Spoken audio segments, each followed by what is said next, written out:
Welcome to PTI, boys and girls. In today's episode, Dan Campbell predicts a win. The Commanders face the Packers, and Booger McFarland joins us for 5 good minutes. But we begin today with a report by the NFL Network that 49ers quarterback Brock Purdy will be out between 2 to 5 weeks with what is being described as a turf toe variant, whatever that means. The 49ers will now turn to Mac Jones, who they signed this past March.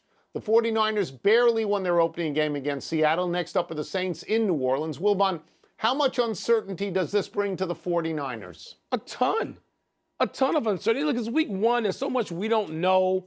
I go back to last year when New Orleans scored like 150 points in the first 2 games, and then where were they? Yeah. I mean, this happens, right? So we're not jumping to conclusions on this show, but let me just mention the people who are not with San Francisco, who were there, a couple of years ago when the 49ers looked like, okay, they got a nice window to go after a championship, and they did to a degree.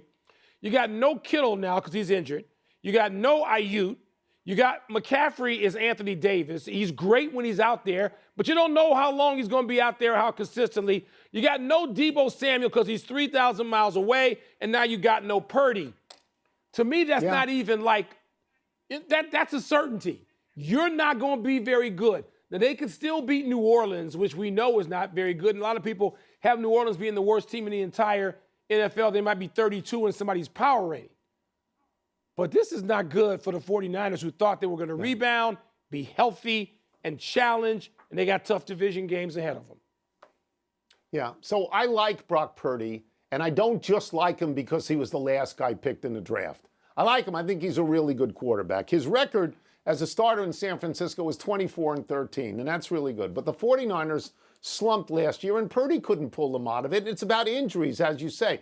Kittle's out now. McCaffrey is out now. Purdy is out now. It feels like they're living under a dark cloud. And so now they have to turn to Mac Jones. Mac Jones was ineffective in his last 2 years at New England. He was ineffective last year in Jacksonville. His record as a starter the last 2 years, Mike, is 4-14 with 18 touchdown passes and 20 interceptions. Those are bench warmer numbers. If you want any sort of silver lining here, you have to go back to when he won a national championship at Alabama and then went to New England, was 10-7 as a rookie and got them to the playoffs. It's there, but you got to dig really deep to find it.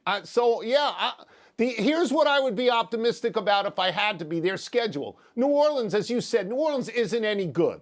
Okay, and then they have the Cardinals, the Jaguars, the Rams, who the 49ers beat all the time, and Tampa Bay. But it's not Murderer's Row. So the boat may still be floating when Purdy gets back. May. Big, it's a lot of guys out there, a lot of guys you don't know what you can depend on. Of these teams, which one do you think more highly of? Green Bay.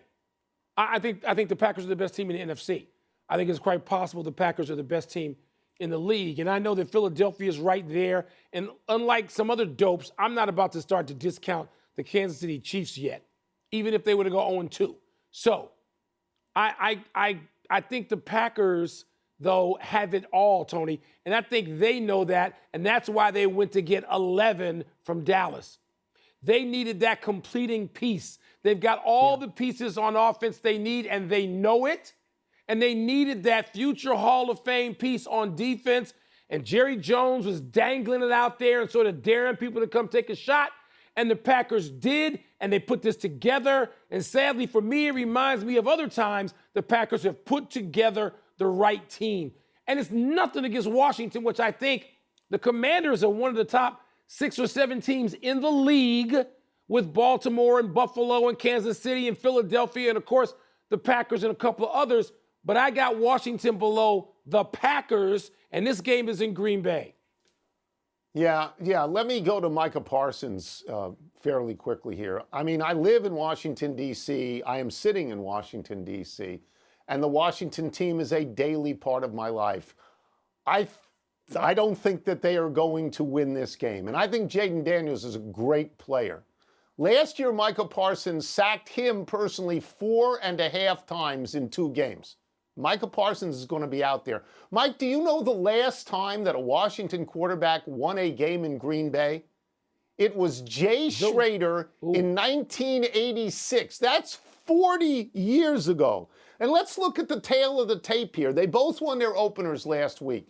Washington beat the Giants, and Green Bay beat Detroit, smothered Detroit. Detroit's a much better team than the Giants. That's a point for Green Bay, right? This is a travel day, a travel week. You're going on the road for a Thursday night game. That means you only have one day to practice for this next team that you're getting it if you're the road team. That's a point for Green Bay. And here's another small thing. In the last 5 years, the home team has won Thursday night 42-34. 42 wins, 34 losses. That, to me, is another point for Green Bay. Yeah. Washington plays at Green Bay tonight. Washington had 22 pressures on the Giants last week. Do you expect them to have similar success against Green Bay? I think they will, Tony, because that's how they got to get after you on defense. Those guys up front, Deron Payne, Dietrich Wise, Dorrance Armstrong, Von Miller, those guys have to get after the quarterback because on the back end, I don't know if they can hold up. Marshawn Lattimore is not what he used to be. So if Dan Quinn in this defense is going to pressure Jordan Love and make this Green Bay Packer offense feel something, they got to dominate up front. Anytime you put your resources in your defensive line has to be dominant. And if they want to win, that's what they have to do. Well, let's stay with the topic of pass defense for one more question, Booger. The Ravens host the Browns the week after they lost to the Bills, of course. You posted, and I quote, Ravens pass defense still hot garbage, close quote, which Tony and I love. Do you feel it's something fixable? Yeah, well, they tried to fix it this offseason. They went out and got Jair Alexander. You thought that was going to be an upgrade, but he was getting cooked by Josh Allen in the fourth quarter. And the reason I said it was hot garbage, they gave up a ton of passing yards last year. Josh Allen had almost 400 yards passing on Sunday night. And I understand this is a proud franchise. Ray Lewis, Ed Reed, all the guys that used to play there. So they hang their hat on defense. But this defense is not what they used to be. They don't get the pressure up front. They can't cover as well on the back end. And so now you have corners who are out on an island, and they shouldn't be there. Jair Alexander, Marlon Humphrey, those guys aren't playing up to par. And if you're a quarterback going against this Raven defense, man, you got to be licking your chops like Tiger Woods on a par 5 back in the day, knowing that you're trying to make eagle. They got to feel really good about that. And so I think that if you're Baltimore and you got hopes of getting to the Super Bowl and you got hopes of getting to that last game, your pass defense has got to be fixed. It was an issue last year, and based on one game so far this year, it's still an issue. We usually don't think about wide receivers on an offense with Derrick Henry and Lamar Jackson running the ball. Yeah, well, they're still secondary to me. I know what happened last week in Buffalo. I'm still handing it to Derrick Henry, particularly late in the game. I am. Prove me wrong some more. Happy anniversary, Franco Harris. This is now posthumous, but on this day 42 years ago, the Steelers' future Hall of Fame running back rushed for 118 yards in a 25-21 win in Green Bay to become only the third NFL player ever to rush for 11,000 yards. In the ensuing years, we now have 23 players with 11,000. Harris is still good for 15th all-time with his 12,120, and here's who's ahead of him. Emmitt Smith, Walter Payton, Frank Gore, Barry Sanders, Adrian Peterson, Curtis Martin, LaDainian Tomlinson, Jerome Bettis, Eric Dickerson, Tony Dorsett, Jim Brown, Marshall Faulk, Edgerrin James, and Marcus Allen. Wilbon, a who's who of all time. The leading active rusher, Derrick Henry, is 18th all time, and he's climbing. And Tony, when he retired, or when he got to 11,000, and there were only two guys ahead of him you mentioned, you know who those two were? Jim Brown and O.J. Simpson. And Jim Brown did it, boys and girls, in 12 games. Not 14 in a season, not 16, not 17, not soon to be 18. Jim Brown, 12 games, huh? Shut up. Happy trails to Aroldis Chapman's hitless streak. The Red Sox reliever had not allowed a hit in 16 appearances since, July 23rd until last night. Shea Langoliers of the A's led off the ninth with a double, ending Chapman's streak at 50 consecutive batters. Langoliers later scored on a Lawrence Butler single, so Chapman took the loss for the Red Sox. Even so, the 37-year-old has a 1.14 ERA on the season, 81 strikeouts in 55-plus innings. Butler, meanwhile, said in the postgame that there was a $500 reward promised to any Oakland hitter who broke Chapman's hitless streak, so someone owes Langoliers $500.